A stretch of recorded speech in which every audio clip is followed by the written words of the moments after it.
Hi, and welcome to In the Loop. I'm Daneen O'Donnell, and today I'm with John Ball. And John, you are the chair-elect for the Beaver and Butler County Board of Directors for the American Heart Association. Yes. And I understand that we have two very important events coming up for the Heart Association, two very big walks. And I wanted to talk a little bit about those. So why is it necessary for the Heart Association to have these walks? Well, this is a really important aspect of our outreach into the community.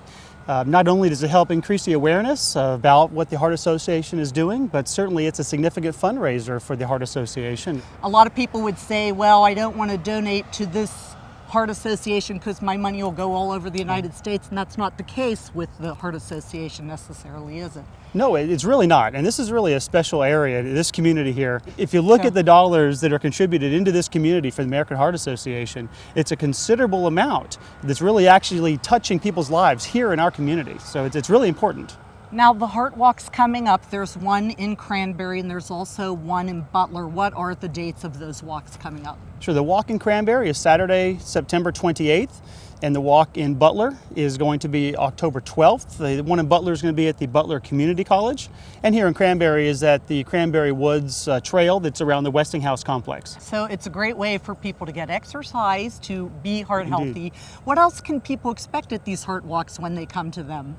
You know, these are really multifaceted events, right? There's an aspect of it that's kind of like a health fair. You can come get blood pressure screenings. You can come, get a lot of heart healthy, tidbits and tips.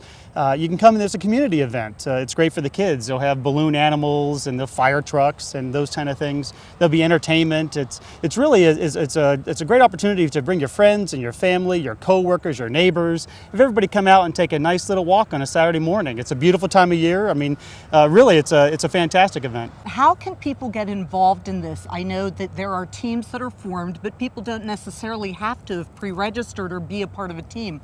They can just show up that day as well, as I understand. Yeah, absolutely. We love to have everybody come out as much as possible on those mornings. You don't have to pre-register, as you mentioned. Just come out on that Saturday morning, come to the walk. You can sign up right on site. You can get information about how to build a closer relationship with the American Heart Association, so you can learn how to take better care of your body and your life.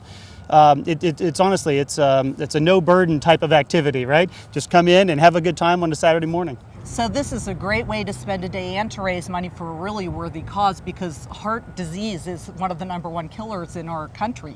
Yes, heart disease is the #1 killer. Stroke is number 4. These are significant issues that we're trying to deal with in our communities.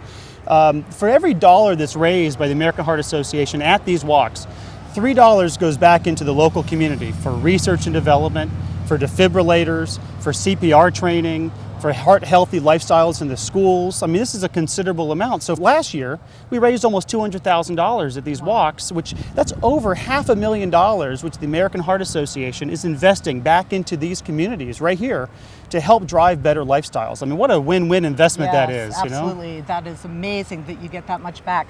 Now, how can people get involved besides showing up to walk? Always looking for a better engagement across the companies in the community. Certainly, if you go out to the website and you look for the Cranberry Heart Walk, you can reach out to Barb Roth, who's our local American Heart Association lead, and we're looking for sponsorship across the community. We're looking for companies to step up and help reinforce the value for their employees to come and participate in these events. We're looking for the active participation across the community. So when you come to the walk, there'll be plenty of people there you can talk with. We're looking for volunteer help for the Heart Walk for next year, for planning. There's a myriad of things that we could use a lot of help for, frankly, and we would love to have a lot of people step forward and help us out. Now, I don't believe we talked about what time the Heart Walks start. The registration starts at 9 a.m. And the actual opening ceremony is around 10. Okay. It's a three-mile walk, and of course, there's a shorter distance for those that are dealing with some physical limitations. Right. But it'll take a couple of hours. It should be a beautiful Saturday morning before the college football games kick off. So. Well, John, thank you so much for the information. I hope that we see everybody in the community show up for these heart walks. You can bring your family, your kids. You can even bring your dogs.